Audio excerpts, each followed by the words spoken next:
할렐루야. 수요 기도의 밤, 또 반가운 시간입니다. 하나님의 말씀을 받는 시간. 수요일 날은 느헤미야 강해 설교로 말씀드리겠습니다. 느헤미야 9장 1절에서 8절 말씀입니다. 그달 24일에 이스라엘 자손이 다 모여 금식하며 굵은 배를 입고 뒷걸을 무릅쓰며 모든 이방 사람과 절교하고 서서 자기의 죄와 열조의 허물을 자복하고 이날에 낮 4분지 1은 그 처소에 서서 그 하나님 여호와의 율법 책을 낭독하고 낮 4분지 1은 죄를 자복하며 그 하나님 여호와께 경배해야 하는데 네 사람 예수아와 바니와 감미엘과 스바냐와 분니와 세레바와 바니와 그나니는 대에 올라서서 큰 소리로 그 하나님 여호와께 부르짖고 또 네 사람 예수아와 감미엘과 바니와 하삼느야와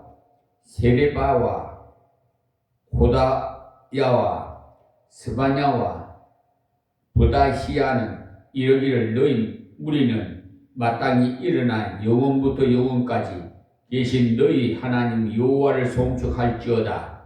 주여 주의 영화로운 이름을 송축하올 것은 주의 이름을 존귀하여 모든 송축이나 찬양에서 뛰어남이니이다. 오직 주는 여호와시라. 하늘과 이를 성심과 땅과 땅 사이의 만물과 바다와 그 가운데 모든 것을 지으시고 다 보존하시오니 모든 천군이 주께 경배하나이다. 주는 하나님 여호와시라. 옛적에 아브라함을 택하시고 갈대아 우리에서 인도하여 내시고 아브라함이라는 이름을 주시고 그 마음이 주 앞에서 충성됨을 보시고 더불어 언약을 세우사 가나안 족속과 헷 족속과 아모리 족속과 브리스 족속과 여부스 족속과 기르가스 족속의 땅을 그 씨에게 주리라 하시더니 그 말씀대로 이루셨사오니 주는 의로우심이로소이다. 아멘. 느헤미야 9장 1절에서 8절까지 말씀을 봉독해 드렸습니다. 이 느헤미야서는 이스라엘 백성들이 바빌론 포로에서 돌아온 후에 어떻게 하면 하나님이 회복시켜 주신 은혜를 지속해서 누릴 수 있느냐 하는 문제를 다룬 책입니다. 그들이 포로에서 돌아와서 성전 건축을 했고 여러 면으로 갖춰서 지만은 그 성벽이 쌓여 있지 않았기 때문에 그들의 삶이 불안했어요. 그것을 알고 느헤미야가 하나님께 기도하였더니 성벽을 쌓을 수 있도록 보내주셨는데, 그래서 느헤미야가 돌아와 가지고 성벽을 쌓는데 앞에 7장까지는 주로 그 이야기였어요. 천신만고 끝에 성벽을 쌓는 일을 마치고 보니까 정말 기적이었습니다. 52일 만에 성벽을 완성했다는 것은 기적 중에 기적이에요. 큰 공장에 담 하나 쌓는 것도 그만큼은 걸릴 것인데 예루살렘 성벽을 쌓는데 52일이 걸렸다는 것은 완전한 기적이 아닐 수가 없습니다. 옆에서 보면은 이방 백성들이 낙심을 하고 정말 하나님이 함께 하셨음을 인정을 했어요. 이제 8장부터 시작해가 13장까지는 하나님께서 왜 그 성벽을 쌓게 했었고 또 했으면 하나님께서 왜 예루살렘 성전을 새로 짓게 하셨고 왜 저 바벨론에서 가나안으로 돌아오게 하셨는가, 그 목적을 바르게 깨닫고 순종하는 내용입니다. 우리는 돌아오는 것만이 목적이 아니에요. 죄에서 구원받았는 데서 그치면 안 돼. 그래서 이스라엘 백성들도 마찬가지 성전을 짓고 성을 쌓고 안정된 환경을 가진 데서 그치면 안 됩니다. 그래서 앞에 8장에서 율법을 낭독하고 나무 강단을 만들어서 새벽부터 오전까지 말씀을 전하고 알아들을 수 있는 사람은 다 모여서 말씀을 배웠어요. 그리고는 하나님께 예배를 드리고 찬양을 올렸습니다. 그리고 7월 절기를 지켰는데 7월이 우리력으로는 10월 중순쯤 되는데 이스라엘의 성력으로는 1월이 되고 민간력으로는 7월이 됩니다. 그 7월이 제일 중요한 달이에요. 중요한 절기가 3개가 있기 때문에 제일 중요한 절기가 7월 1일에 지키는 나팔절. 그 나팔을 부는 것은 새로운 해가 시작이 됐다는 것을 말하는 방식이에요. 우리나라도 1월 1일 되면은 무슨 해 뜨는 거, 동쪽에 해 뜨는 거 이런 거 보고 소원을 빌고 하는데 참 하나님께 소원을 빌어야 되는데 우리나라 국민들은 유교 사상이 있어가지고 사마니즘이 있어가지고 그런 것 같아. 그 해 뜨는 거 보고 환경은 좋아요. 근데 거기다가 소원을 빈다는 거는 좀 안 맞아. 하나님 앞에 소원을 빌어야죠. 그 해가 무슨 우리 소원을 들어줍니까? 참 그런 거는 좀 시정하세요. 믿는 사람도 그러는 것 같아. 좀 회개하시고 7월 10일은 대속죄일이고 그날에 전 백성들이 금식을 하면서 하루 종일 말씀을 상고하고 회개하는 일을 해요. 그러니까 성경에 기록된 거래 금식은요 이때 하루뿐이에요. 요즘 그냥 금식을 깨도 시도 없이 그냥 하나님이 시킨다고 하고 살았는데 사실 성경 외에는 하루밖에 없어요. 그래 그 정도만 그냥 상식적으로 그냥 알고 계시면 됩니다. 죄를 짓고 회개했다 해도 부지 중에 회개하지 못한 죄도 있기 때문에 우리가 아무리 깨끗하게 회개를 했다 하더라도 완벽하잖아요. 젖먹을 때부터 지은 죄를 어떻게 알 수 있겠어요? 제가 먼저 말씀드렸잖아요. 제가 40세 소명을 받았는데요. 스크린같이 쫙 지나가는 거예요.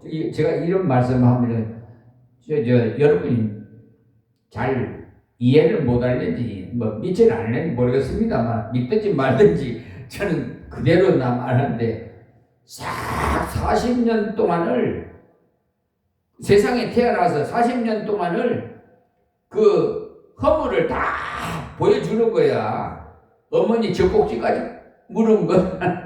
그게 여러분 어려서는 모르지 사실 우리가 그런 걸 사고방식을 어떻게 알겠습니까? 어려서 하는 일을. 근데 그렇게 스크린에 전역하더라 그 말입니다. 그러니까 우리가 활동 사진을 보면은 우리가 모르던 것도 그거 보고 알 수가 있잖아요. 그와 마찬가지로 생각하시면 되겠습니다. 그냥 그래서 다 회개하라는 거예요. 예수님께서 십자가에 돌아가심도 한꺼번에 해결해 주셨기 때문에 우리는 감히 하나님 앞에서 의인이란 말을 듣게 될 것일 뿐이에요. 말을 듣게 된 것일 뿐입니다. 어떤 사람은 우리가 빨래를 빨듯이 낱낱이 회개를 다 했기 때문에 주님이 우리를 용서해 주셨다고 하지만 사실을 다 하지 못한 거예요. 예수 그리스도의 속죄는요, 과거죄, 현재죄, 미래죄까지 한꺼번에 해결하셨습니다. 예수님께 십자가에서 마지막에 다 이루었다고 하셨기 때문에 한꺼번에 속죄의 문제가 다 해결이 되어 버렸습니다. 그러므로 이 대속의 그 죄일은 예수 그리스도의 십자가 은총을 구약적으로 완벽하게 표현해 준 겁니다. 그래서 그날에 대제사장이 송아지 한 마리를 드시고 한 마리를 드리고 피를 뿌림으로써 말미암아 백성들의 모든 죄를 한꺼번에 다 해결이 되는 겁니다.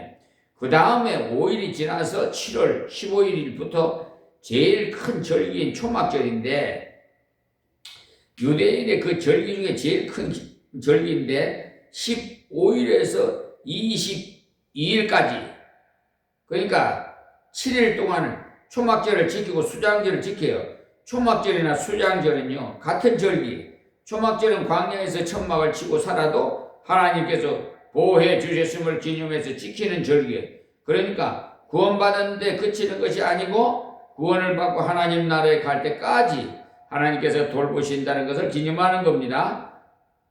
장막을 쳐서 기념한다고 해가지고 뭐 장막절이라고 하기도 하고, 그것을 지킬 때는 초막을 쳐서 지킨다고 해가지고 초막절이라고도 하고, 그리고 그때는 추수를 다 마쳤기 때문에 감사를 같이 하는데 그것이 바로 수장절이에요. 곡식 저장을 다 마쳤다는 의미의 절기예요. 다른 절기는 다 7일 만에 마치는데 이 초막절은 딱 8일째 한 번 더 모여서 성회를 열어요. 그래서 22일까지 지키는 겁니다. 그러므로 오늘 배우게 될 9장 1절부터 보시면은 23일이 지나고 24일이 나와요. 그달 24일에 이스라엘 자손이 다 모여 금식하면 굵은 배를 입고 뒷걸을 무릅쓰며라고 말씀하는 이 말씀 귀한 절기를 다 지키고 하루를 지난 후에 다음 날에 또다시 모였다 이 말입니다. 그래서 절기는 다 뭐냐? 하나님이 주신 은혜를 기념하는 거예요. 이미 주셨던 은혜가 너무나 감사해서 그 은혜를 마음속 깊이 새기고 날마다 그것을 감사하면서 살겠다는 거죠. 그것이 우리들의 진정한 행복 아닙니까?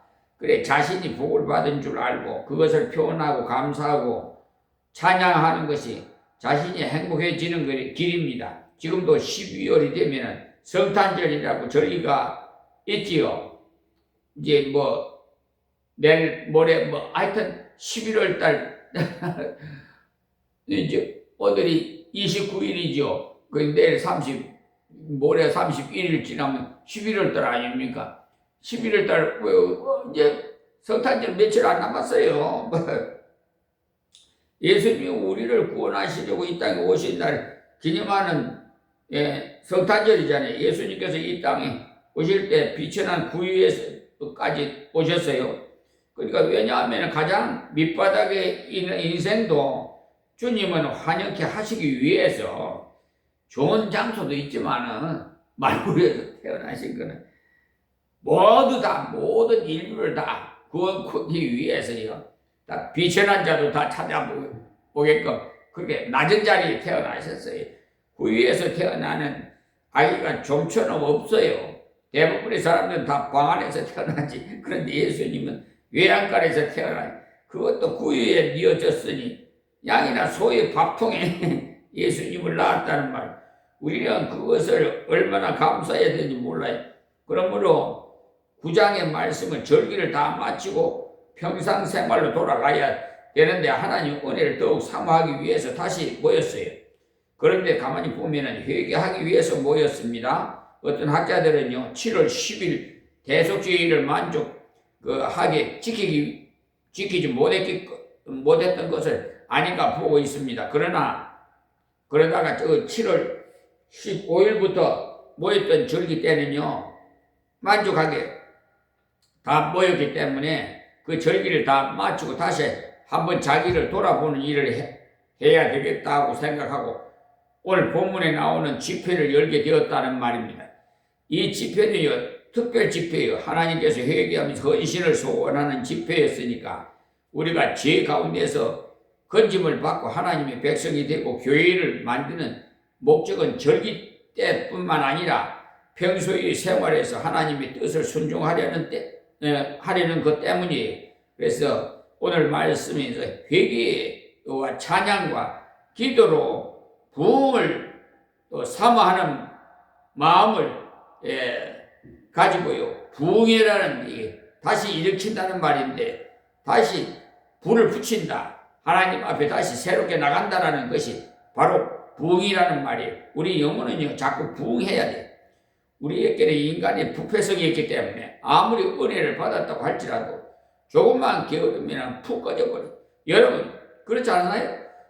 저는 그렇습니다. 펄펄 나는 것 같아도 며칠 기도를 좀 게을리 하고 성경 덜 읽고 하나님 앞에 깨어있지 못하면 능력 있는 신앙생활 제대로 하지는 못하게 되더라고. 그래서 목사도 별 수 없다는 생각을 할 때가 많아요.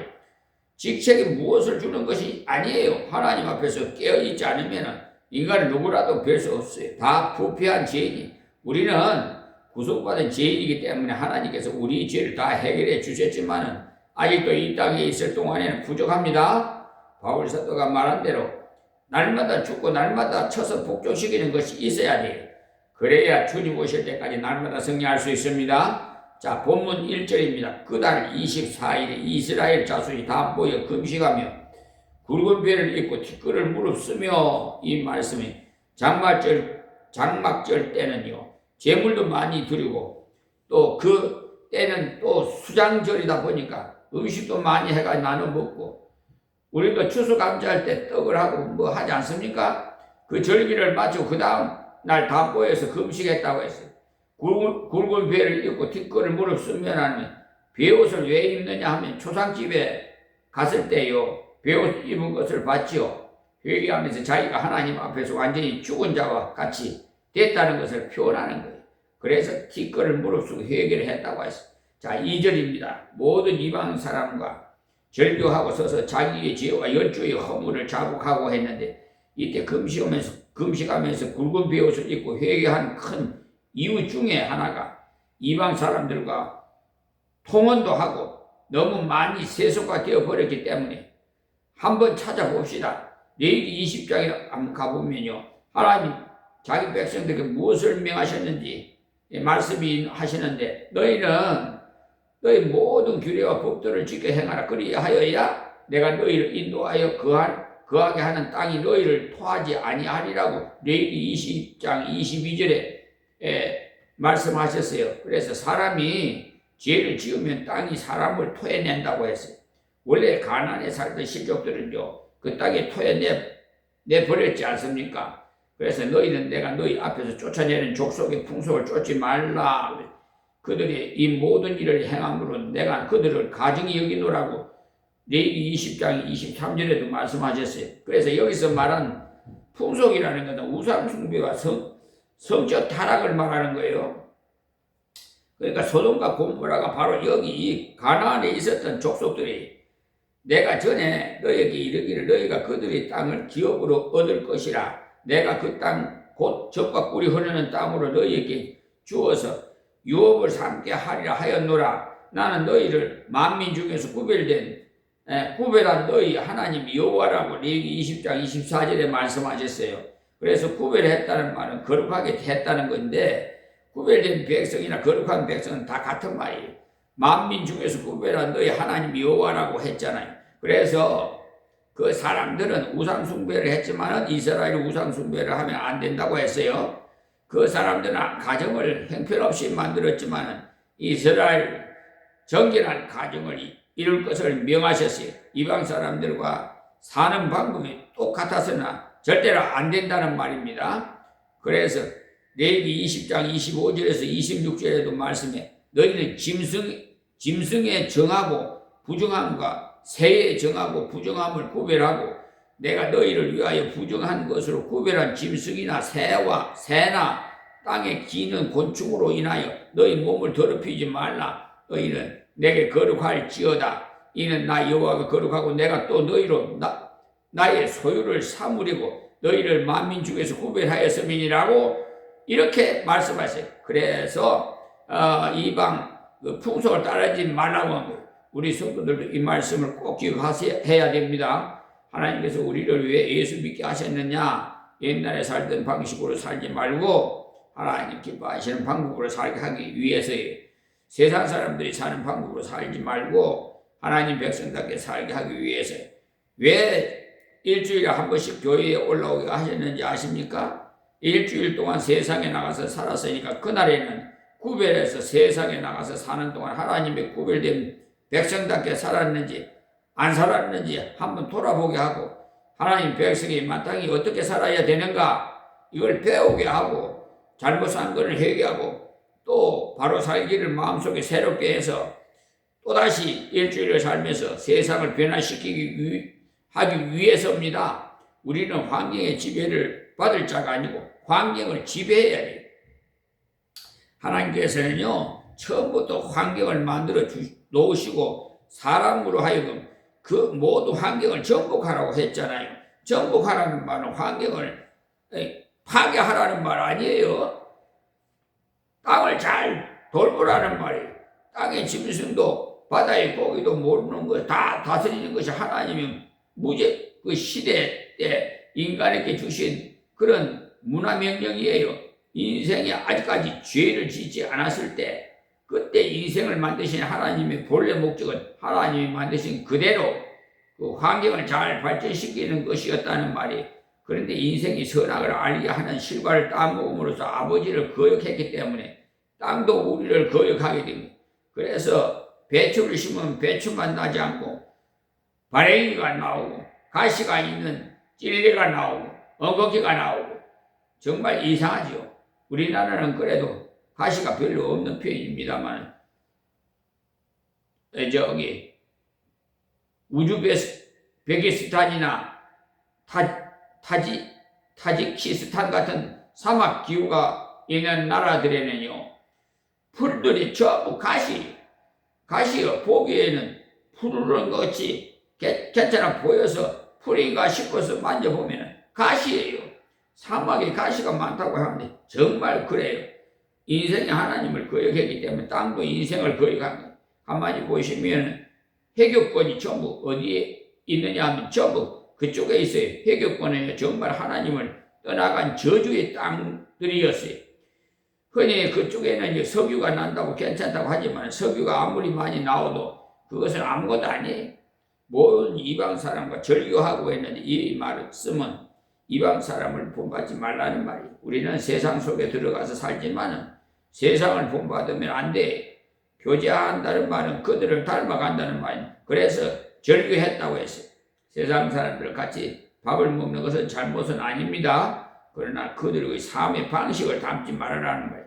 세상 사람들 돈이 제일입니다. 그러나 우리는 돈이 제일이 아니고 생각하면 큰 오산이 하나님의 말씀을 순종하는 것이 제일이지. 그러면 하나님께서는 돈도 세상도 다 지배하시는 분이기 때문에 우리에게 그것을 맡기시오. 돈이 우리를 따라오게 해야 되지. 우리가 돈을 따라가면 안 돼요. 그 다음에 이 땅 사람들은 쾌락을 따라가는, 쾌락이 그들의 목적이. 그래서 돈을 좀 벌었다 하면 그 다음부터는 쾌락을 주고요. 그래서 이 쾌락, 저 쾌락 찾다가 도저히 못 찾게 될 때 마약을 하고, 쾌락의 종점이 결국은 마약이, 담배와 술이 쾌락의 시작이. 이상하지 않습니까? 연기가 풀풀 나는 담배를 왜 피워요? 그런데도 아침에 일어나서 먼저 흡연을 하지 않으면 안 된다고 시가 찰노리지. 이상한 것 아니에요? 그것들은 마귀가 만든 거예요. 담배는요, 400가지 암을 일으키는 나쁜 요소가 들어있다고 하는데도 그것을 암 빨고는 견디지 못하겠다고 하고 있어요. 정말 웃기는 거예요. 인간이 자기 마음대로 살고 싶어서 그런 거예요. 술 먹는 것도 마찬가지. 왜 교회에서 술을 먹지 말고 담배를 피우지 말라고 하는지 아십니까? 우리 몸을 건강하게 유지하기 위해서. 우리 몸은 성령을 모시고 있는 성전인데 더러운 것으로 채워서 되겠어요? 정신이 희미하게 만들 것은 잘못이라는 거예요. 우리는 하나님 앞에 정신 바짝 차리고 살아야 돼. 우리는 이방을 본받으면 물질을 따라가고 쾌락을 따라가게 돼. 물질을 따라가고 쾌락을 따라가면 반드시 타락하게 되고, 이때 이 사람이 이방을 따라가다 보니까 우상숭배에 빠지고, 우상숭배가 바로 물질주의. 우상숭배할 때 제일 먼저 하는 우상숭배가 금송아지 숭배예요. 금송아지 안무는요, 돈을 섬기는 거예요. 성경에 나와 있지 않아요. 애굽에서 나오다가 변질되니까 금송아지를 섬겨요. 그 다음에 음행의 죄에 빠졌어요. 그날 하루는 24,000명이나 죽었잖아요. 여성들을 그냥 이스라엘 백성들에게 그냥 양귀비 같은 여자들을 그냥 대령 시켜놓으니까 이거 뭐지 눈이 휘둥둥 해갖고 이제 어쨌든 여자들한테 그냥 눈이 홀딱 반해가지고 24,000명이나 죽었어요. 죽고 싶어요? 지금도 마찬가지. 하나님 말씀은요, 수천 년이 지나도 변함이 없어요.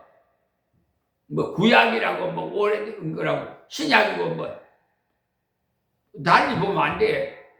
다 66권 하나님 말씀이지. 이게 뭐 이거는 성경이고 저거는 성경 아니고 그런 게 아닙니다.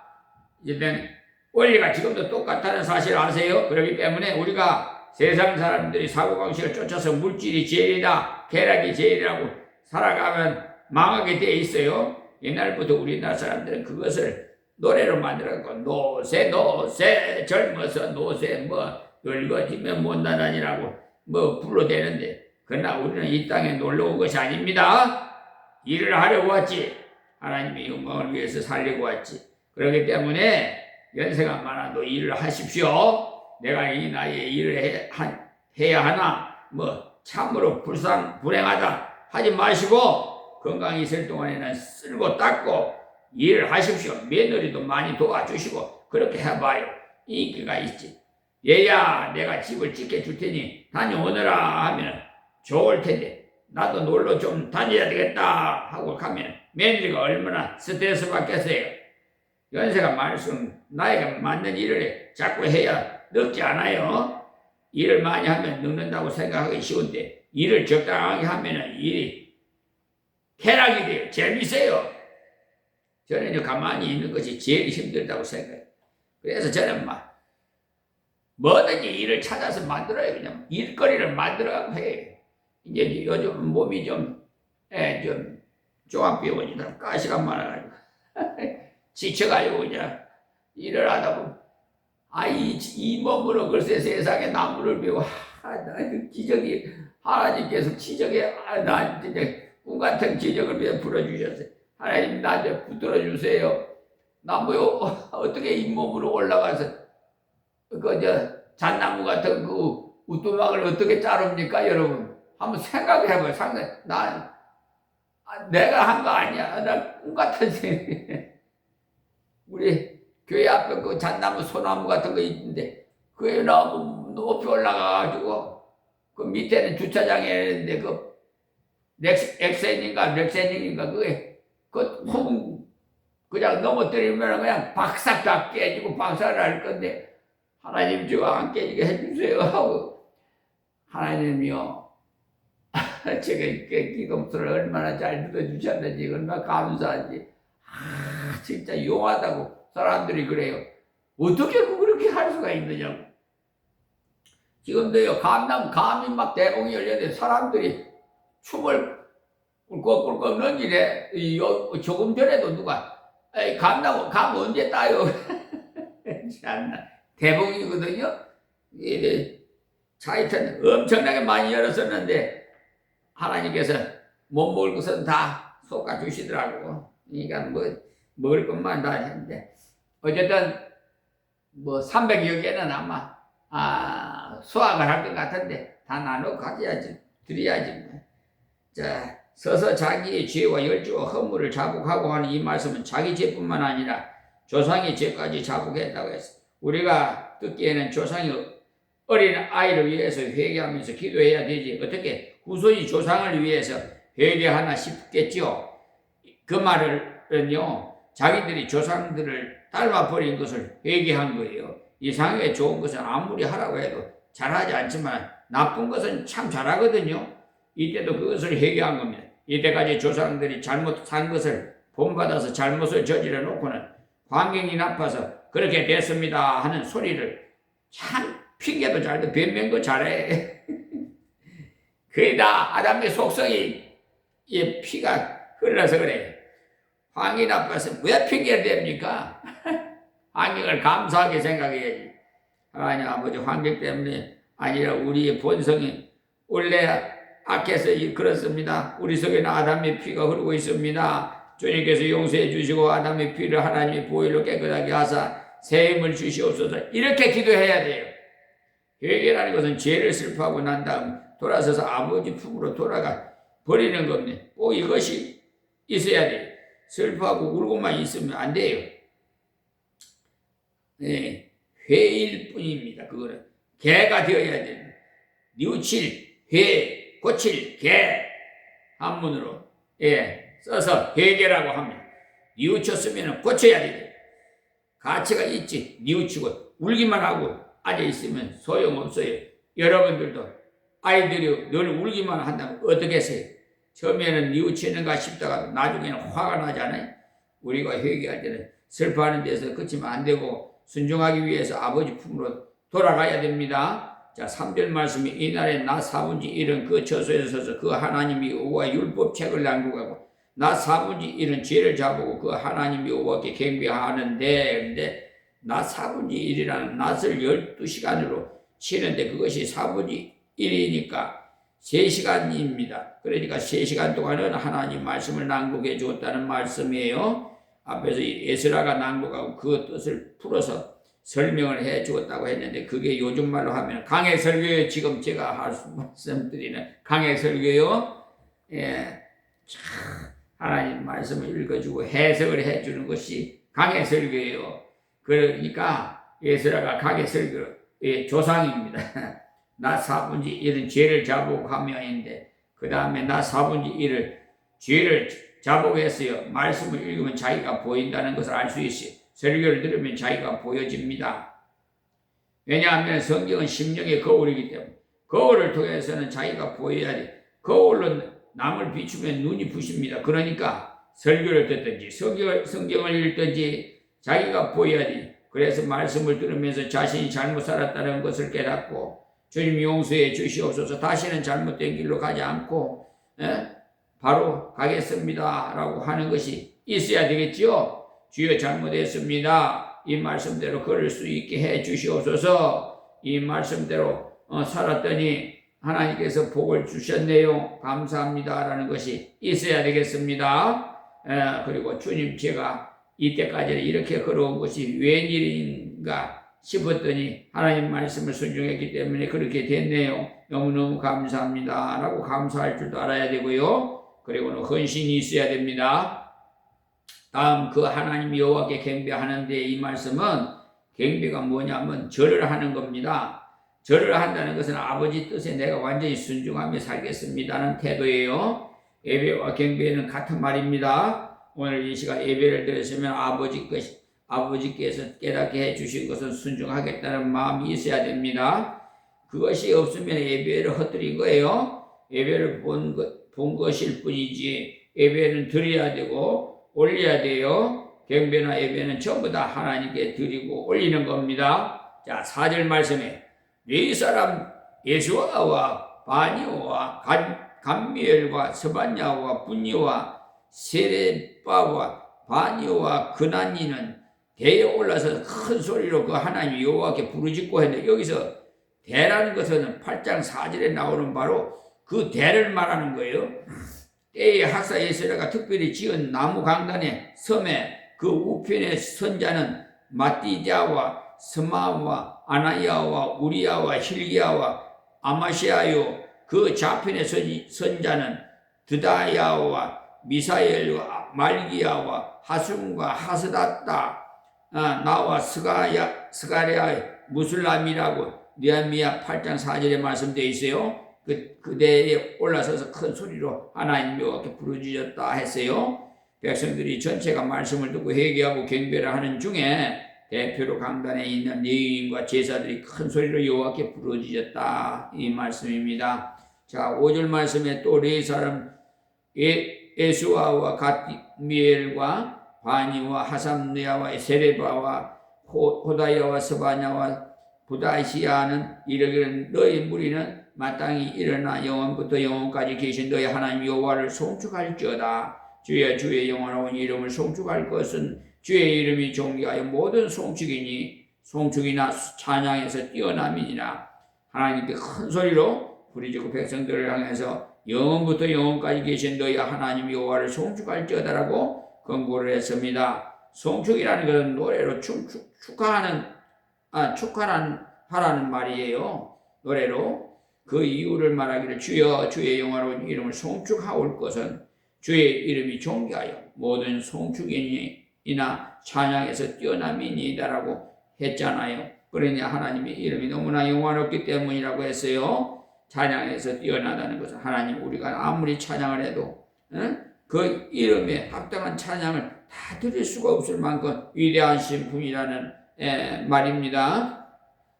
자, 우리가 아무리 찬양을 해도 하나님의 영광에 합당한 찬양은 다 찬양할 수가 없어요. 정말 하나님은 은혜를 깊이 받으면 하나님 이름을 감격적인 그 노래로 부르고 불러도 뭔가 조금 부족한 마음이 생겨요. 좀 더 하나님을 찬양할 수 없을까라고 제가 우리 생모인 권사님 아이고 살아생기네 아이고 잘 해드려야지 했는데도요 한다고 하지만은 소천 나시고 나서 아쉬움이 있더라고요. 그러니까 다 인간은 그런 것 같아. 6절 말씀 오직 주는 여호와시라 하늘과 하늘이 들의 하늘과 이를 성신과 땅과 땅 위의 만물과 바다와 그 가운데 모든 것을 지으시고 다 보존하사 하시오니 만군 모든 천군이 주께 경배하나이다. 하나님 우리의 주인이십니다. 그런데 그분이 이름이 여호와시 스스로 계신 분이라 뜻이란 말입니다. 여호와는 아무리 도움을 받지 않으시고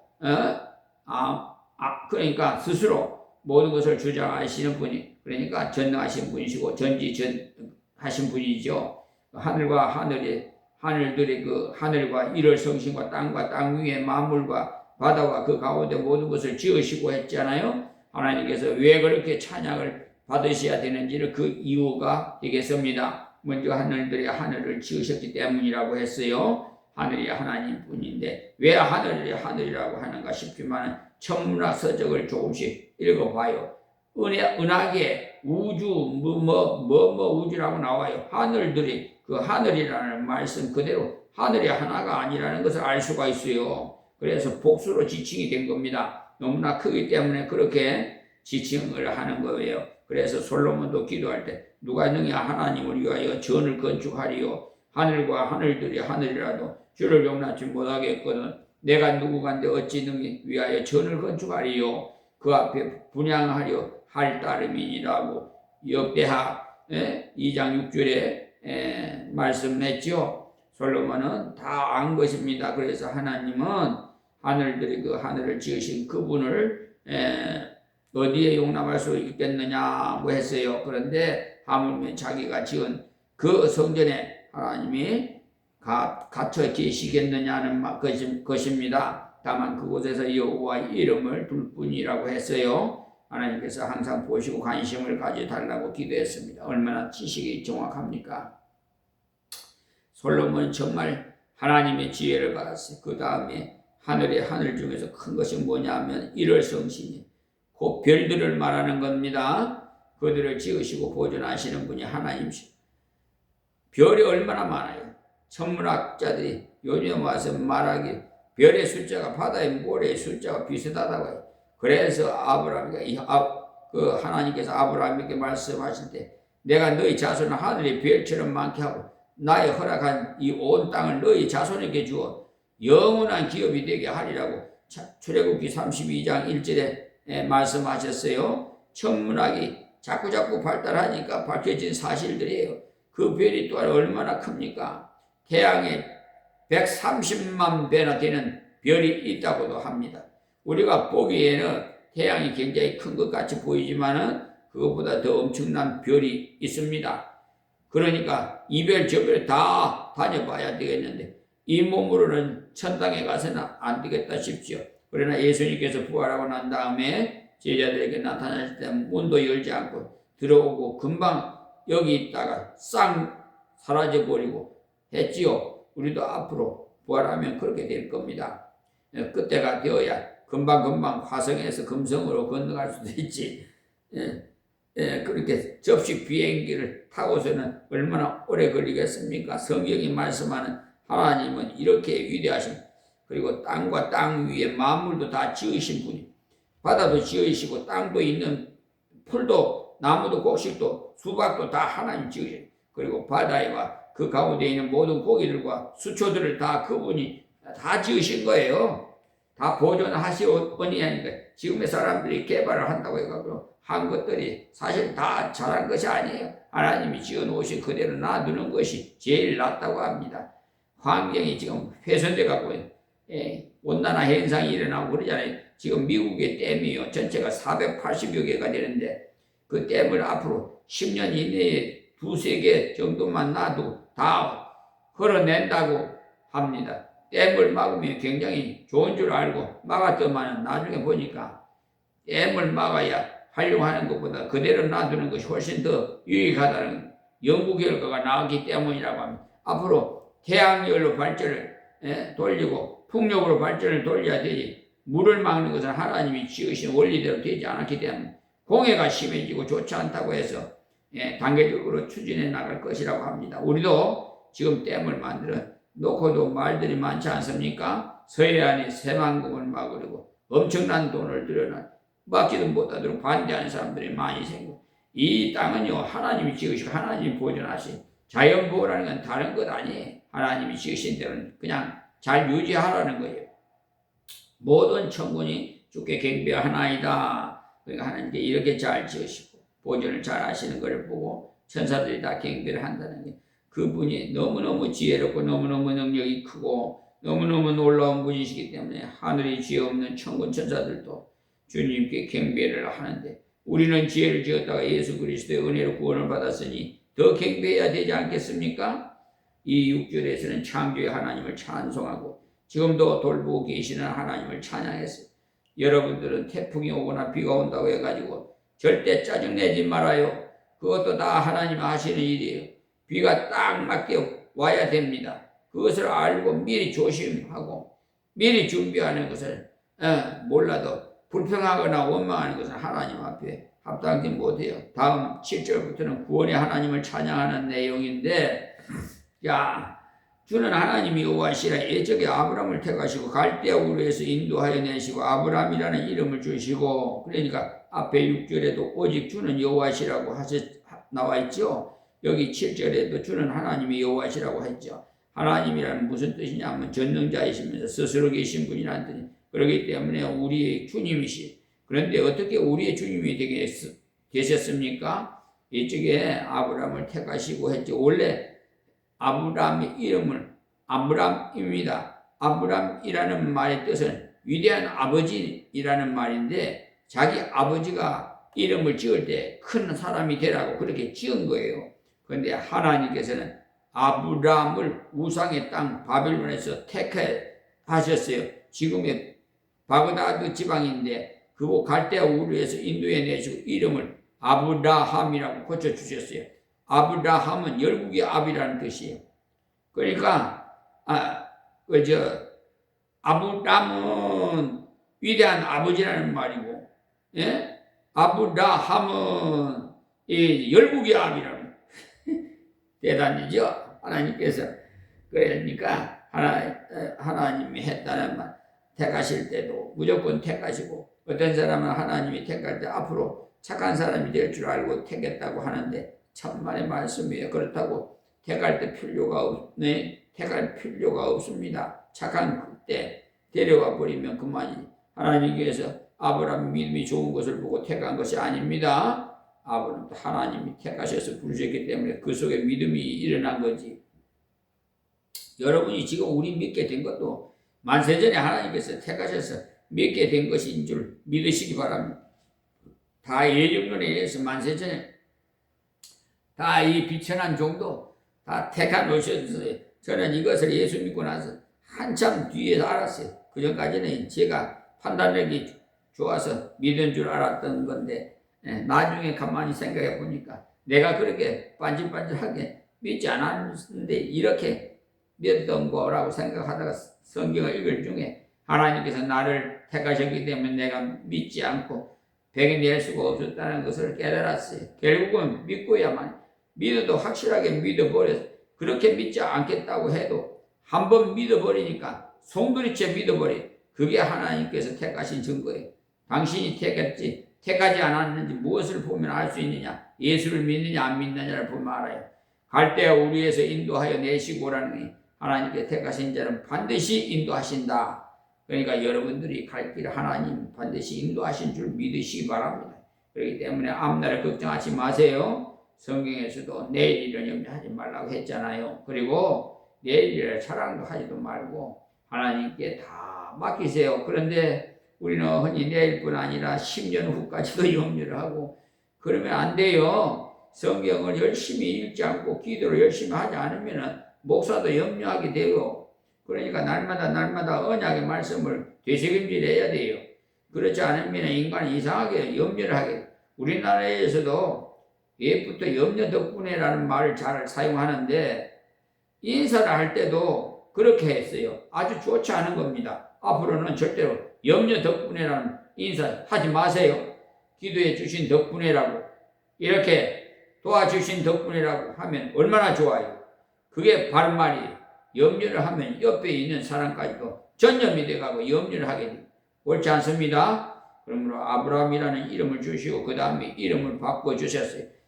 네 아버지가 원래는 위대한 아버지가 되라고 이름으로 지어주었다. 그러나 나는 너에게 아브라함이라고 부르겠다라고 했어요.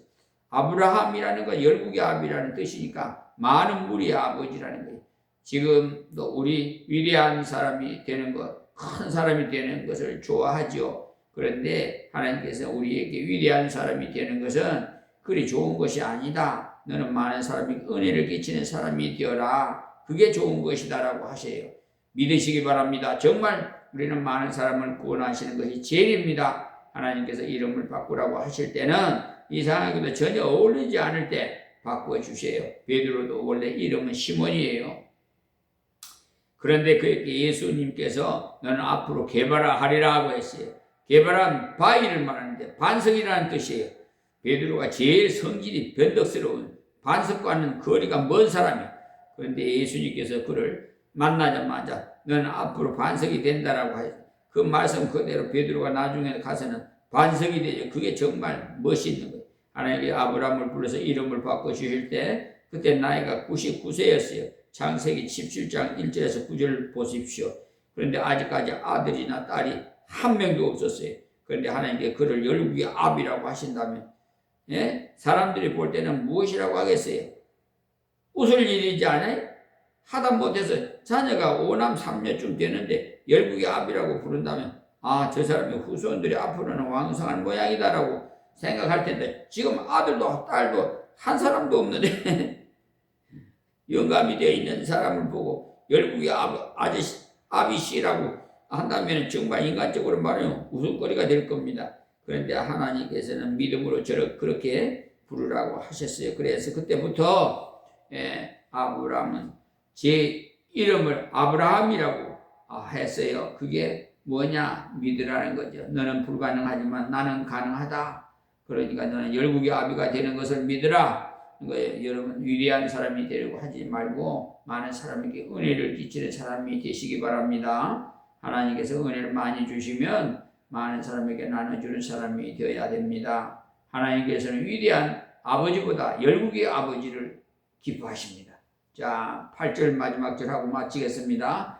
그 마음이 주 앞에서 충성됨을 보시고 더불어 언약을 세우시사 가나안 족속과 헷 족속과 아모리 족속과 브리스 족속과 여부스 족속과 기르가스 족속과 땅을 그 시에서 주리라 하시더니 그 말씀대로 이루셨사오니 주는 의로우심이로소이다. 충성이라는 건 변함이 없다는 뜻인데 아브라함이 무엇이 충성이 되냐면 75세에 불러내셔서 너는 너희 본토 지적 아비집을 떠나 내가 네게 지시할 땅으로 가라. 창세기 12장 1절에 그렇게 말씀하셨죠. 그 지시한 땅이 아닙니다. 앞으로 지시할 땅이라고 했어요. 가면 보여주겠다는 겁니다. 우리는 보여주면 따르겠습니다라는 식으로 하나님을 따르려고 합니다. 그런데 하나님은 나를 믿고 출발하면 보여주겠다 말씀하세요. 아브라함은 갈 바를 알지 못했어요.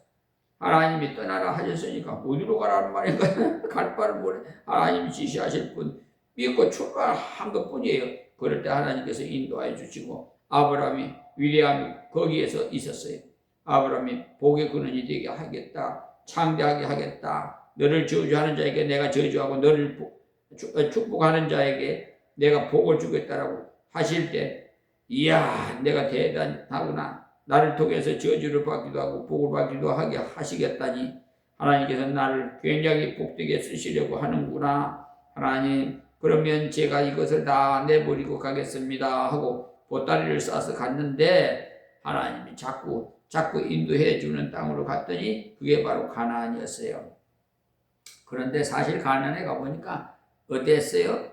아브라함이 살던 땅보다도 육신적으로 보면 훨씬 더 못하지요.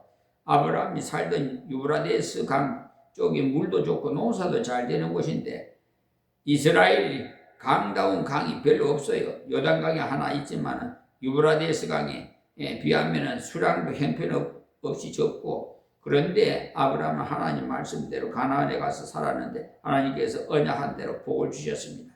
무엇이라 언약을 세웠는가 하면 가나안 족속과 헷 족속과 아모리 족속과 브리스 족속과 여부스 족속과 기르가스 족속의 땅을 그 씨에게 주리라 하시더니라고 했어요.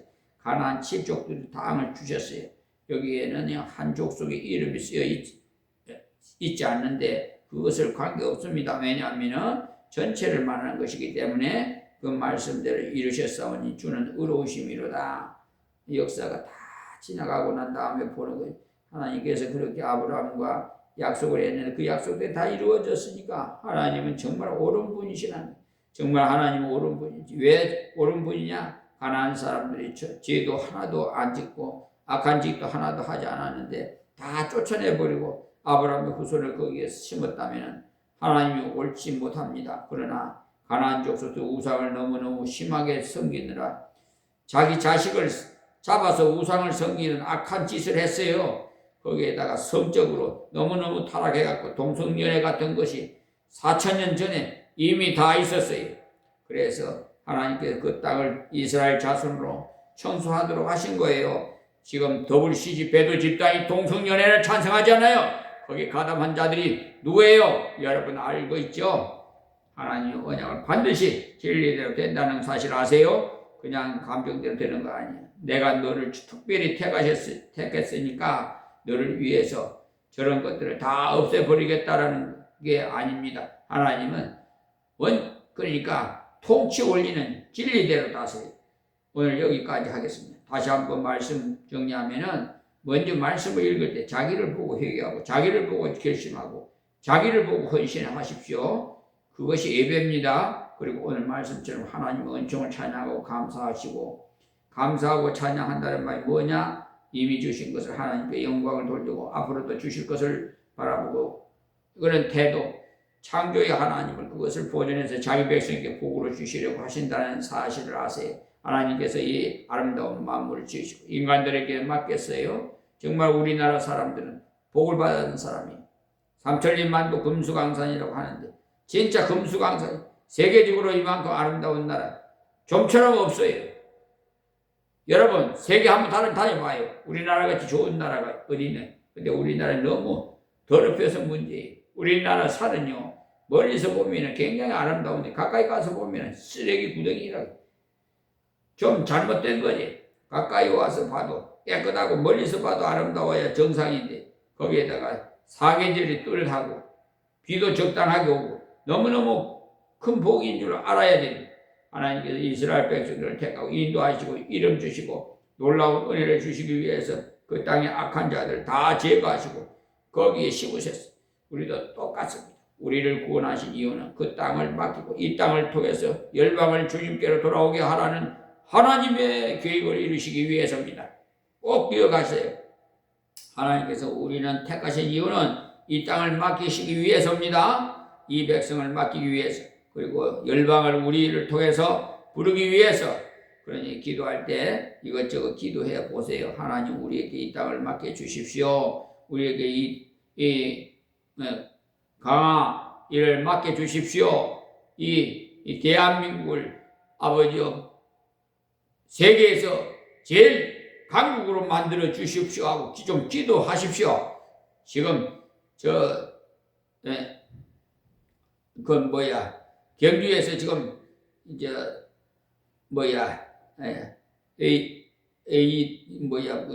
하나 지금 햇바닥이 잘 안 돌아가네. 경제 회의를 하고 있잖아요. 세계 각국에 와서 트럼프 대통령도 오고 어쨌든 우리 이재명 대통령 하나님께서 함께 했으므로 하여튼 모든 영광이 하나님께 돌아갈 겁니다. 하나님께서 이스라엘이라는 그 조그마한 민족을 통해서도 그 일을 하시려고 했는데 이스라엘 우리 강원도 땅만 밖에 안 돼요. 이스라엘은 뭐 큰 땅인 줄 아닙니까? 그에 비하면 우리는 거대국이 그러니까 감사하시기 바라요. 세계로 흩어진 나그네 민족이 되어버리자 이스라엘 백성을 1948년에 회복시켜 줬잖아요. 지금도 이스라엘은 보고에 500만이 있고 1100만이 전 세계에 흩어져 있어요. 우리는 그래도 좀 나은 편 그런 줄 아시고 우리가 하나님 앞에서 이것을 위해서 기도하시고 하나님 앞에서 믿음으로 사시면 하나님이 그 계획이 나를 통해서 이루어진 줄 믿으시기 바랍니다. 기도하겠습니다. 하나님 감사합니다. 주신 말씀 전해 싸우니 하나님 아버지 이 유튜브 방송을 시청하는 모든 분들이나 또 우리 사랑하는 성도들 다 아버지 듣고 다 깨닫고 은혜 받아서 정말 하나님 앞에 감사하는 생활이 되게 하옵소서. 저들의 하나님 은혜를 망각하는 일이 없게 해주시고 불평불만하는 일이 없게 해주시고 늘 감사하는 생활 되게 하여 주시옵소서. 성령이여 저희들의 마음을 이끌어 주시고 모두가 화목해서 행복하게 살 수 있도록 복의 복을 더하여 주시옵소서. 예수님의 이름으로 기도하옵나이다. 아멘. 할렐루야.